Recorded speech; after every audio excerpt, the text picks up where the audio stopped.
नमस्कार दोस्तों, स्वागत है आपका फिर से एक बार माया ऐप पर। माया ऐप के तहत आज बॉलीवुड फ्लैशबैक में हम बात करने जा रहे हैं एक ऐसे अभिनेता के बारे में जो डायलॉग डिलीवरी के बेताज बादशाह रहे, जिन्होंने अपने डायलॉग बोलने के अंदाज से लोगों को खूब लुभाया। 40 सालों तक वो अपने बस आवाज के दम से मशहूर रहे। लोग उन्हें खूब पसंद करते थे। उनके डायलॉग बोलने का अंदाज इतना पसंद करते थे कि अक्सर उसे दोहराया करते थे। जी हाँ, मैं बात कर रहा हूँ उस एक्टर के बारे में जो एक दौर में जिन्हें प्रसिद्धि मिली थी बेशुमार। जी हाँ, उनका नाम है none other than the most talented and brilliant actor Rajkumar. तो चलिए शुरू से शुरुआत करते हैं और जानते हैं इनकी जिंदगी से जुड़ी ढेर सारी बातें। लेजेंडरी एक्टर राजकुमार साहब का जन्म 8 अक्टूबर 1926 को बलूचिस्तान में हुआ था। ये एक बहुत ही पढ़े लिखे कश्मीरी पंडित फैमिली से बिलोंग करते थे। वो एक कश्मीरी पंडित ही थे। जन्म के साथ ही इनका नाम रखा गया था कुलभूषण नाथ पंडित। इनके पिताजी का नाम था जगदीश्वर नाथ पंडित और इनकी माताजी का नाम था धनराज रानी पंडित। इनके 2 भाई थे और 5 बहनें भी थी। राजकुमार साहब पढ़ाई लिखाई में काफ़ी अच्छे थे। उनकी जो फैमिली थी वो बहुत एजुकेटेड फैमिली थी, तो वो पढ़ाई लिखाई काफ़ी अच्छे ढंग से करते थे। उनके पिताजी भी पढ़ाई लिखाई में बहुत ज़्यादा जोर दिया करते थे, जिस कारण से वो काफ़ी अच्छे हो गए थे। और सबसे अच्छी बात यह है कि राजकुमार साहब को बहुत सारे लैंग्वेजेस बोलनी आती थी, जैसे कि इंग्लिश, हिंदी, उर्दू, कश्मीरी, पंजाबी और बहुत हद तक वो संस्कृत भी बोल लिया करते थे। इनका बचपन बहुत ही अच्छा बीता और 40 के दशक में ये मुंबई आ गए और बतौर सब इंस्पेक्टर काम करने लगे। इनकी हाइट काफ़ी अच्छी थी, तो इनके कई दोस्त इन्हें कहते कि तुम्हें फिल्मों में हीरो होना चाहिए, तुम फिल्मों में क्यों नहीं काम करते। तो इनका कहना था कि ये फिल्मों में एक्टिंग करना मेरा काम नहीं है, मेरा काम तो है कि पुलिस बनकर समाज की सेवा करूं। और वो फिल्मों में उन्हें बिल्कुल भी इंटरेस्ट नहीं था। लेकिन उनके एक बहुत ही अच्छे दोस्त थे जो फिल्म इंडस्ट्री से ताल्लुक़ रखा करते थे। उन्होंने ज़बरदस्ती इनकी कुछ तस्वीरें निकाली, कुछ पिक्चर्स निकाले और वो पिक्चर्स उन्होंने एक प्रोड्यूसर को दिखाया और प्रोड्यूसर ने पिक्चर्स देखते ही कहा कि इसे बुला लो। फिर क्या था, वो वहाँ पहुँचे और हो गई इनकी फिल्मी सफ़र की शुरुआत। 1952 में बनी फिल्म रंगीली में इन्हें काम करने का मौका मिला और उन्होंने कमाल कर दिखाया। लेकिन अब तक भी किसी को ये मालूम नहीं था कि ये चिंगारी आगे चलकर ज्वालामुखी बनेगी और ये और भी कई बेहतरीन फिल्मों में काम करेंगे। इन्होंने बहुत ही अच्छे ढंग से रंगीली फिल्म में काम किया, लोगों ने इन्हें खूब पसंद किया और ये बहुत ही मस्त मिजाज के इंसान थे। लेकिन ये रंगीली फिल्म करने के बाद रुके नहीं। इसके बाद इन्होंने कई अच्छी फिल्में की, जैसे कि अबसरार, घमंड, लाखों में एक और फिर 1957 में बनी सोहराब मोदी की फिल्म नौसराने दिल में भी इन्होंने बहुत ही बेहतरीन काम करके दिखाया। और फिर इसी साल एक ऐसी फिल्म इनके पास आई जो इंडियन फिल्म इंडस्ट्री की पहली ऐसी फिल्म बन गई जो ऑस्कर के लिए नॉमिनेट की गई। जिस फिल्म का नाम था मदर इंडिया और ये 1957 में रिलीज हुई थी। इस फिल्म में जो राजकुमार साहब थे वो राधा के पति के किरदार में नजर आए। उन्हें वो किरदार मिला था, लेकिन ये जो किरदार है ये पहले महबूब खान चाहते थे कि ये राजकुमार साहब ने जो किरदार किया वो और बेटे का किरदार, दोनों ही किरदार दिलीप कुमार साहब ही निभाए। तो जब महबूब खान दिलीप कुमार साहब के पास पहुँचे कि दिलीप साहब आप पति और बेटे दोनों का किरदार निभा लीजिए इस फिल्म में, तो दिलीप कुमार साहब ने कहा कि महबूब भाई ये आप कैसी बातें कर रहे हैं, मैं पहले फिल्म में नरगिस का पति बनूं और फिर बाद में उसे माँ कहकर पुकारूं, ये अच्छा नहीं लगेगा। और ये कहकर उन्होंने फिल्म करने से मना कर दिया। उन्होंने कहा मैं फिल्म नहीं कर पाऊंगा। और फिर ये दोनों ही किरदार राजकुमार साहब और सुनील दत्त साहब को मिली और फिर दोनों ने ही अपने परफॉर्मेंस से इस फिल्म में जान डाल दी और ऐसा परफॉर्मेंस दिखाया कि वो रातों रात मशहूर हो गए और उसके बाद उन्हें कई फिल्में ऑफर होने लगी।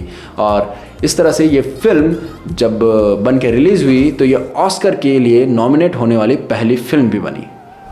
इसके बाद लगातार राज कपूर साहब ने कई फिल्में की। 1959 में इन्होंने शम्मी कपूर के साथ एक फिल्म की जिसका नाम था उजाला, और इसके बाद फिर उन्होंने दिलीप कुमार के साथ पहली बार एक फिल्म की जिसका नाम था पैगाम, और फिर 1963 में इन्होंने एक ऐसी फिल्म की जिसके लिए इन्हें फिल्म फेयर अवार्ड भी मिली, और उस फिल्म का नाम था दिल एक मंदिर।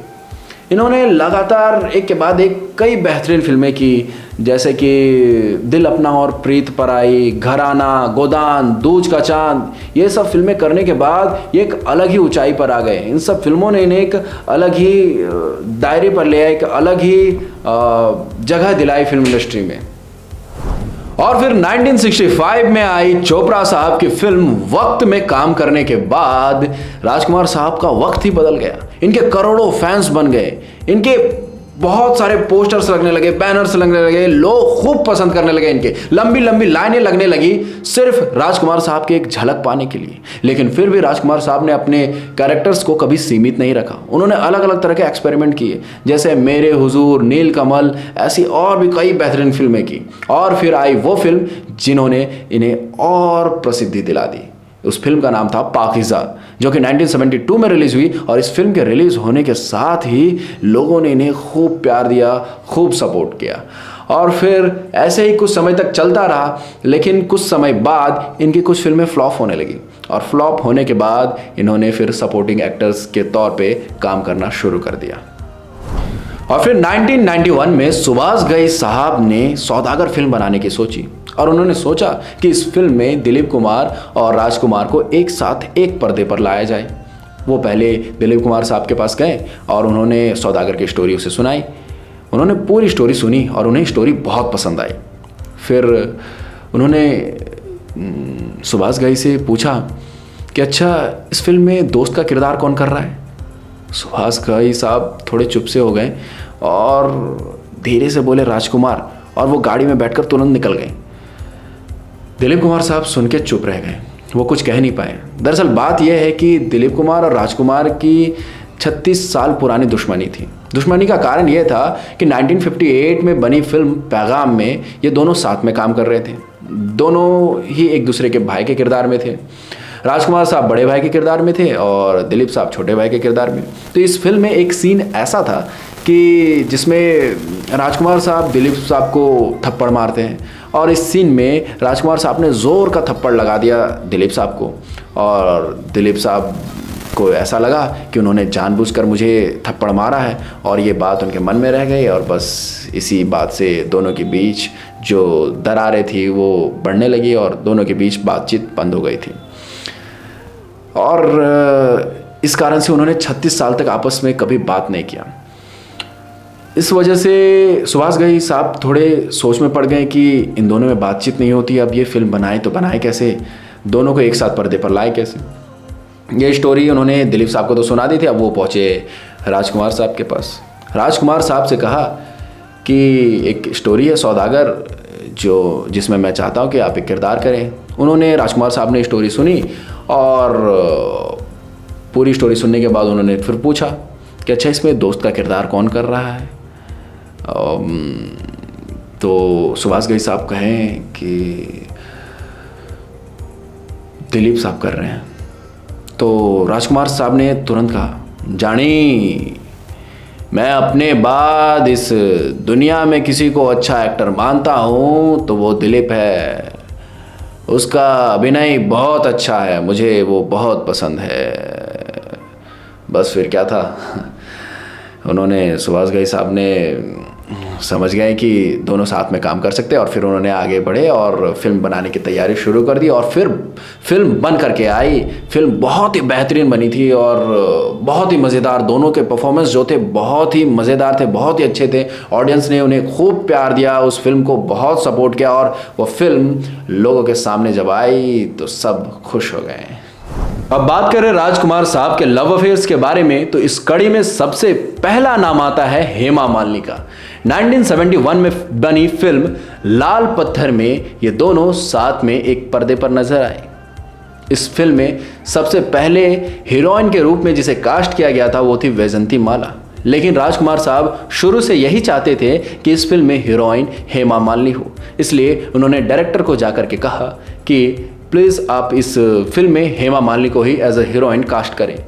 तो डायरेक्टर ने हेमा मालिनी को इस फिल्म के लिए अप्रोच भी किया, पर हेमा मालिनी ने साफ साफ इस फिल्म के लिए इनकार कर दिया था। फिर राजकुमार साहब ने खुद हेमा मालिनी को मनाया और इस फिल्म के लिए राज़ी किया। फिर दोनों ही साथ में इस फिल्म में काम किए। जब फिल्म की शूटिंग ख़त्म हो जाती थी तो उसके बाद भी ये दोनों आपस में काफ़ी समय बिताते, काफ़ी बातें करते।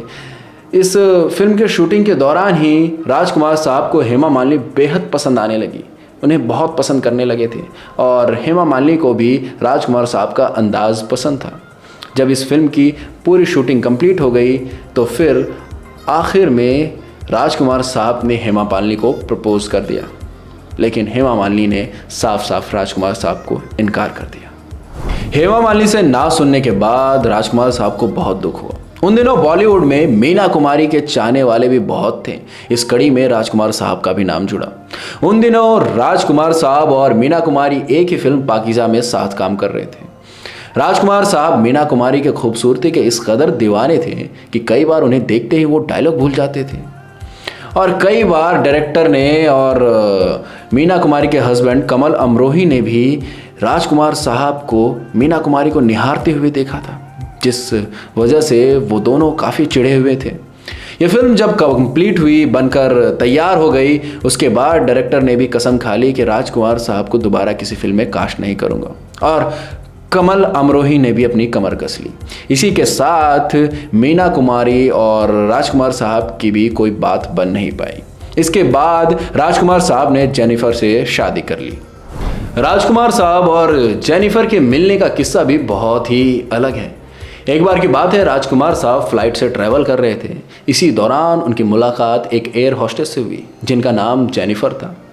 दोनों ने एक दूसरे को देखा और फिर दोनों में दोस्ती हो गई। फिर दोस्ती के बाद प्यार हुआ और फिर दोनों ही एक रिश्ते में बंध गए। शादी के बाद जेनिफर अपना नाम गायत्री रख ली और इसके बाद इन दोनों को 2 बेटे हुए। एक बेटे का नाम इन्होंने पुरु राजकुमार रखा और दूसरे का पाणिनि राजकुमार, और एक बेटी भी हुई जिनका नाम था वास्तविकता पंडित।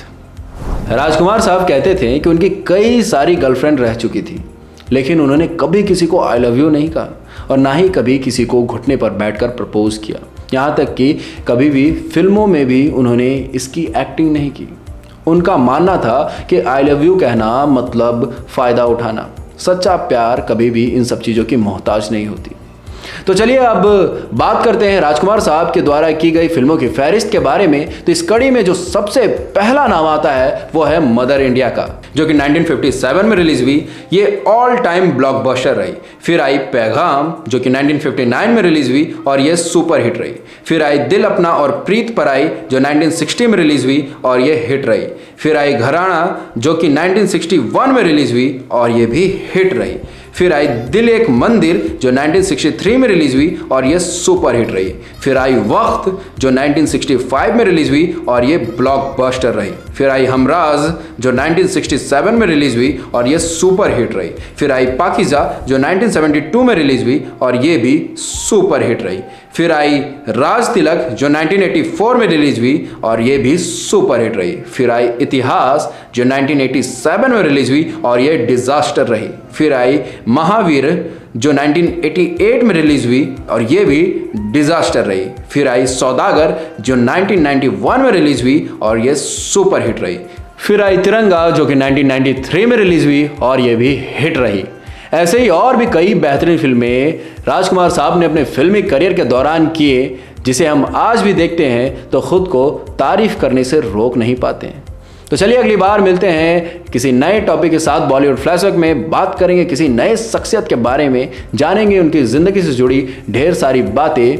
तो अगर आपको ये वीडियो अच्छा लगा हो तो इसे लाइक करें, इस जानकारी को अपने दोस्तों के साथ शेयर करें। अगर आपको कोई भी क्वेश्चन पूछना हो तो आप कमेंट करके पूछ सकते हैं। हमारे चैनल को सब्सक्राइब करें। अगर आपको कास्टिंग से जुड़ी कोई भी अपडेट्स चाहिए तो आप प्ले स्टोर पर जाकर के माया ऐप इंस्टॉल कर सकते हैं, वहाँ आपको हर तरह के अपडेट्स मिल जाएंगे। तो चलिए मिलते हैं अगले बार नए टॉपिक के साथ। तब तक के लिए बाय बाय, टेक केयर।